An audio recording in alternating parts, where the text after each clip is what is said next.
존경하고 사랑하는 우리 구독자 여러분 반갑습니다. 여러분의 천만 라디오 천의자입니다. 벌써 또 이제 아침이 이제 시작됐습니다. 10월 16일 일요일이에요. 새벽부터 한번 달려보는 겁니다. 달리고 달려보는 거예요.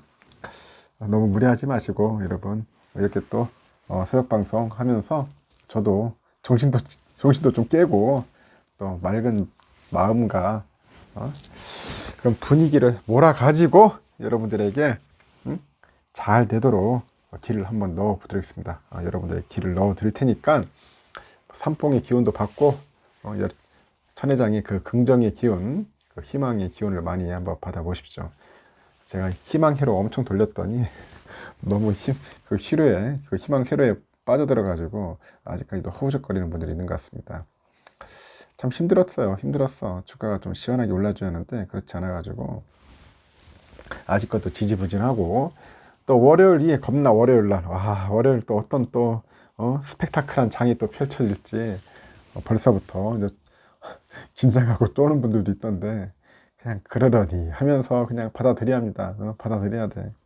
어쩔 수 없지 뭐. 빠지면 빠지는 대로, 오르면 오르는 대로 그래야지 여러분들 정신적으로 피폐해지지 않습니다.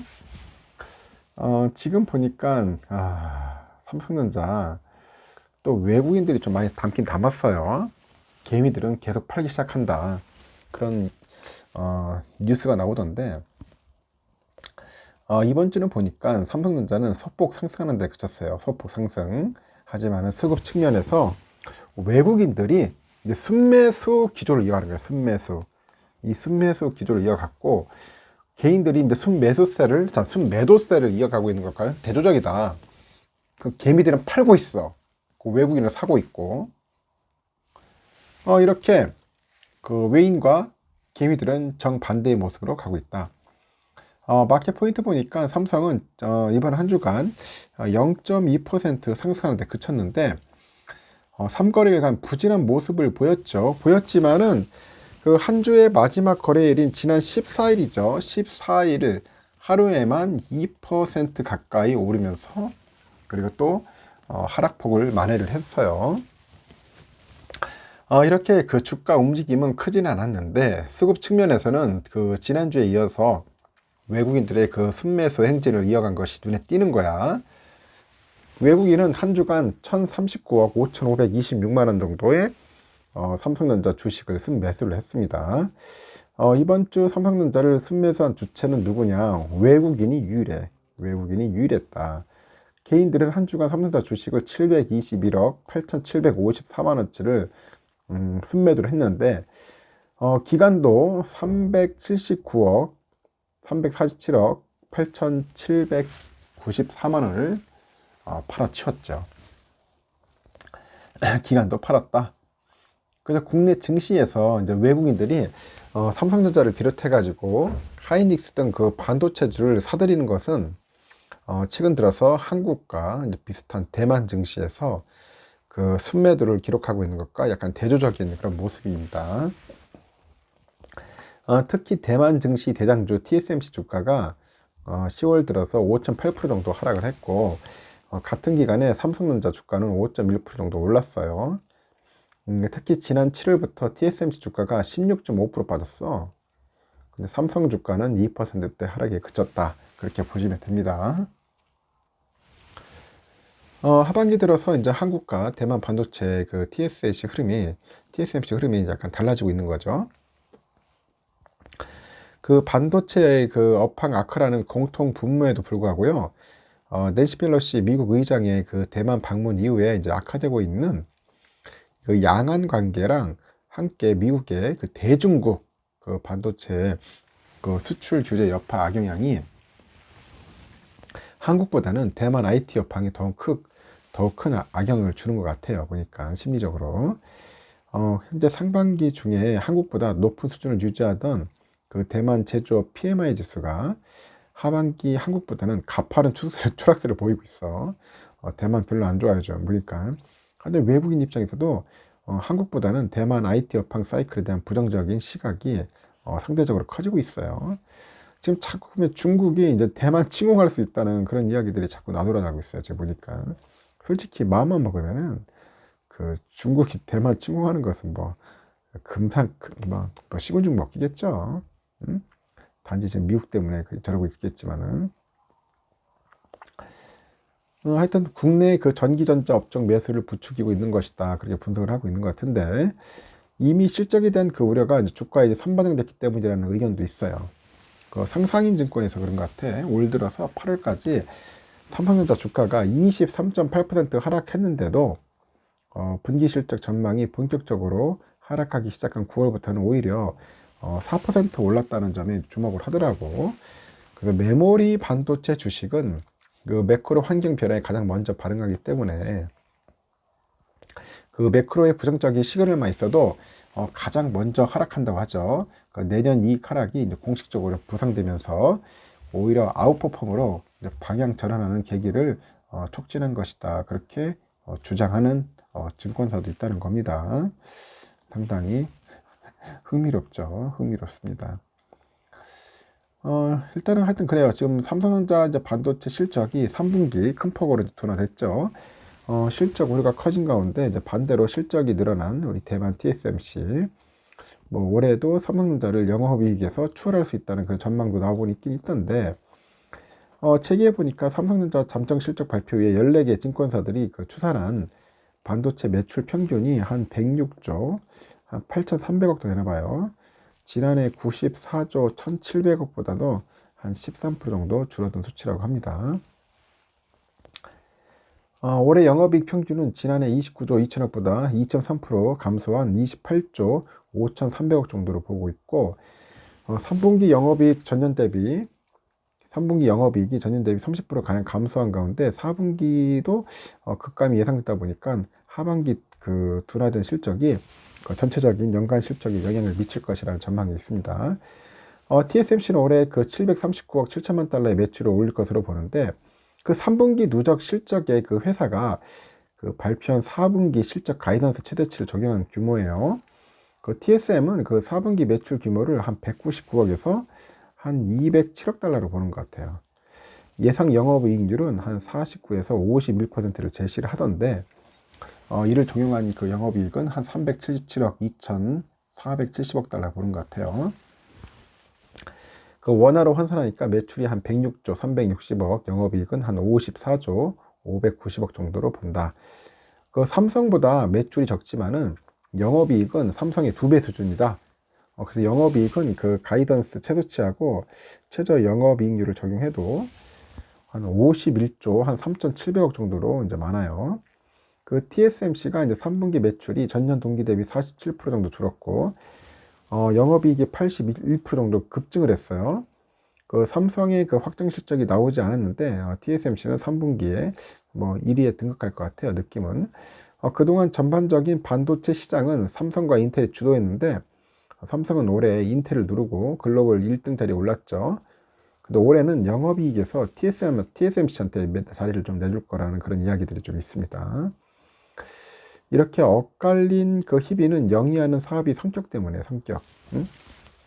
우리는 그 종합 반도체에 있는 삼성전자는 메모리 반도체 중심의 매출이 많고, 최근에 재고가 축적돼. 재고 축적, 가격 하락 등으로 이제 호실적을 기대하기 어려운 상황인데, 반면에 그 파운드리 시장에서 50% 이상 점유율을 갖고 있는 TSMC는 이 고객사 주문을 받고 제품을 생산하기 때문에 재고나 가격 매출이 상대적으로 안정적이라는 거죠. 그리고 고객 중심의 맞춤형 커스텀 반도체 제조 수요가 늘다 보니까 그 파운드리 산업이 이제 성장하고 있는 가운데, 삼성의 점유율은 TSMC보다 적은 20% 수준이고요. 지금 보니까 그 한국경제연구원이 그 한국과 대만의 그 조세 정책, 그리고 인센티브, 인력 수급 현황 등 이런 경영 환경을 비교 분석하면서 인프라 측면에서 한국이 대만보다 불리하다고 진단을 합니다. 이 반도체 산업은 한국과 대만의 경제에서 차지하는 비중이 매우 높은데, 특히 삼성전자랑 TSMC는 양국의 대표 기업으로 경제에 미치는 영향이 커요. 그 대만 총통이 최근에 그 IMF를 인용하면서 대만의 1인당 국내 총생산이 한국과 일본을 뛰어넘을 것이다, 그렇게 발표하기도 했어요. 그 IMF에 따르니까 그 한국의 그 1인당 GDP가 전년 대비 한 4% 정도 감소한 33,590달러로 추산되고 있어요. 일본도 12% 줄어들어서 34,360달러로 예상되는데, 대만은 33,140달러보다 조금 많은 35,510달러 정도로 전망한다. 그 대만이 조금 높다, 그런 이야기를 하는 것 같습니다.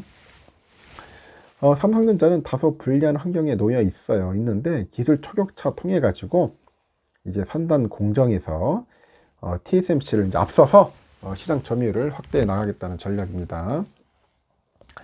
최근에 삼성 파운드리 포럼에서 오는 27년이죠. 27년에 1.4나노미터 공정을 양산하겠다고 발표했는데, 올해 세계 최초로 GAA 기반의 3나노 공정 양산에 들어가면서 TSMC를 기술에서 추월한 삼성은 25년에 2나노 양산에 이어서 1.4나노까지 양산해 가지고 격차를 이어가겠다는 계획입니다. 삼성은 2027년까지 선단 공정 생산 능력을 올해 대비 3배 이상 확대할 것이다, 그렇게 언급을 하고 있고 이야기를 하고 있어요. 앞으로 참 흥미로운 일들이 조금 많이 될 것 같아요. 그리고 또 우리 보니까 또 삼성에 대한 이야기들 중에 또 재미있는 게 있어요. 우리 삼성의 롤모델은 누굴까? 이 롤모델이 보니까 스웨덴이죠. 스웨덴. 여러분 스웨덴 알까? 스웨덴에 그 발렌베리가라고 있어.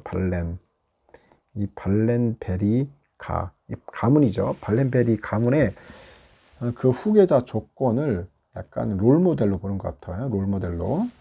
최근에 그 이재용 그 부회장의 회장 취임과 삼성의 지배구조 개편 등이 이제 화두로 떠오르다 보니까 그 발렌베리가가 다시 주목을 받고 있다. 이 사진 속에 있는 이분이 이제 발렌베리가의 회장이에요. 회장. 발렌베리 회장 마쿠스. 이거 참 재미있는 그 가문인데, 1856년인가 같아요. 그 앙드레 오스카 발렌베리가 창업한 그 스톡홀름 앤 스킬다 은행, 참 이름도 힘듭니다. SEB라는 것 같은데, 하여튼 이 은행이 이제 모태인 그 발렌베리 그룹은 현재 스웨덴의 그 GDP의 3분의 1을 차지해. 스웨덴의 3분의 1을 차지한다. GDP에. 엄청난 기업이에요.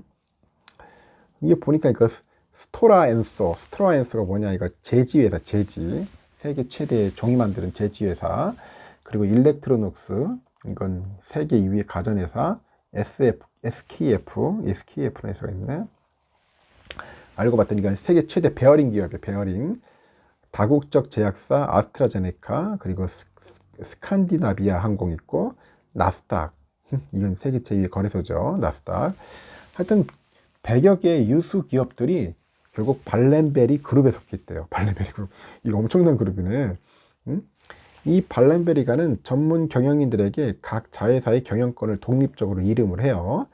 그리고 지주회사인 그 인베스터 AB를 통해 가지고 그 자회사들에 대한 지배권을 이제 행사를 합니다. 그리고 또 지주사 인베스터 AB는 그 발렌베리 가문이 운영하는 세 개의 재단이 지배합니다. 수익의 80%는 과학과 교육 등에 대한 투자로 환원하고요. 20%는 재단 내부에 투자하면서 사회적인 책임을 다하고 있다. 그런 기업입니다. 가문이고. 하여튼 이 발렌베리 가문이 1938년인가 그럴 거예요. 38년에 노사정 그 대타협인 것 같아.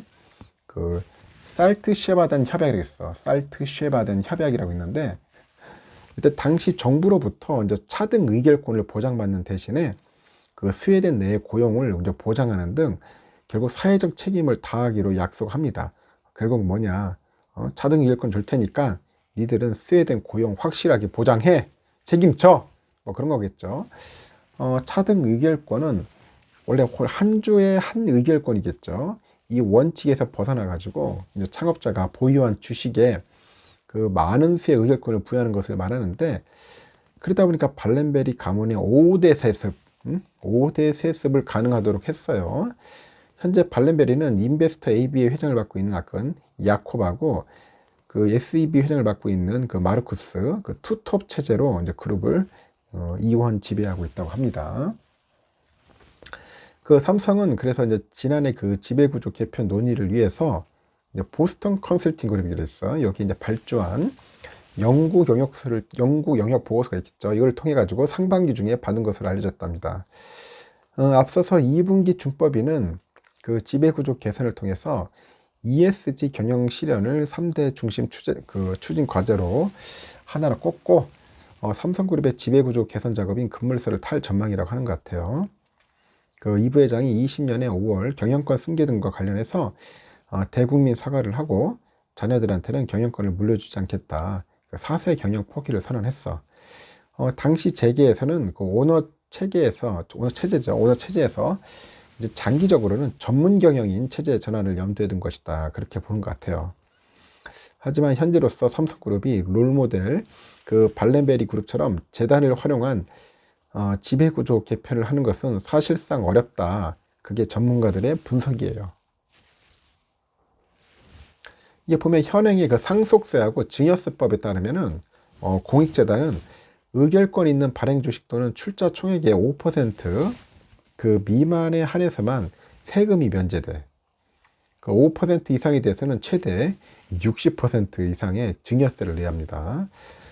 이렇게 발렌베리 그 산하재단은 차등 의결권을 활용해 가지고 그 인베스터 AB 지분 23.3%만으로도 그 50% 의결권을 행사하고 있는데 국내 자본시장에서는 아직 그 차등 의결권이 도입되지 않았다. 이게 지적을 받는 겁니다. 한편으로 보면 또 삼성의 그 지배구조 개편의 그 고차 방정식의 방향은 현재 국회에서 계류 중인 소위 삼성생명법의 통과 여부가 결정 지을 것 같아요. 현재 삼성그룹 소유 구조는 오너 일가가 삼성물산 지분 31.31%를 확보하고 있는데 그 아래로 뭐가 있어요? 또 보면은 삼성물산이 있어. 삼성물산 그리고 또 삼성생명이 있고 삼성전자 이렇게 이어져 있어. 그 삼성물산의 최대 주주인 이 부회장이 17.97%인데 이거 이 부회장을 비롯해 가지고 오너 일가가 삼성물산 31.31%를 보유 중이죠. 이 지분을 통해서 삼성생명과 전자를 간접 지배하는 형태다. 국회에서 이제 발의된 보험계열사 주식 보유를 총 자산의 3%로 제한하는 그 보험업법 개정안은 그 보험사의 주식 채권 보유 금액을 취득원가가 아닌 시가, 이게 시가야. 시가로 평가하는 내용을 골자로 합니다. 이 통과 가능성은 적은데 하여튼 이 해당 법이 통과되면은 삼성생명은 약 20조 원가량의 삼성전자 주식을 처분해야지 골 때리는 인사를 해야 합니다. 그래서 이 때문에 이 회장이 그룹 지배력이 약해질 수 있다는 그런 우려감도 있죠. 근데 보험업법이 통과되면은 아주 골 때릴 겁니다. 아직까지는 그렇게까지는 안 갈 것 같아요. 좀 더 지켜볼 필요성이 있는 것 같습니다. 하여튼 우리나라 상속세, 뭐 증여세 이런 것도 좀 빨리 개편해야 할 것 같아요. 너무 엉망이야. 이게 세제 개편 내가 볼 때 필요한데 아직까지도 이게 구닥다리 같고 너무 뜯어가. 뭐 국민들이 봉이야 도대체. 뭐 부자들 많이 내긴 내야겠지만은 하여튼 잘못된 세제는 빨리 개편해야 한다. 또 이렇다는 겁니다. 발렌베리 가문 아주 재미있는 가문이네요. 하여튼 삼성전자도 뭔가 좀 잘 개편돼 가지고 이재용 체제가 잘 안정화돼서 아주 우리나라 최고의 기업, 국민을 위해서 뭔가 좀 도움이 될 수 있는 그런 기업이 되었으면 좋겠습니다. 전 주주로서도 그래요. 잘 돼야지, 삼성이 잘 돼야지 대한민국도 잘 되는 거라고 봅니다. 일단 새벽 방송은 일로 마치고 여러분 또 즐겁고 재미있는 하루 보내시길 바랍니다.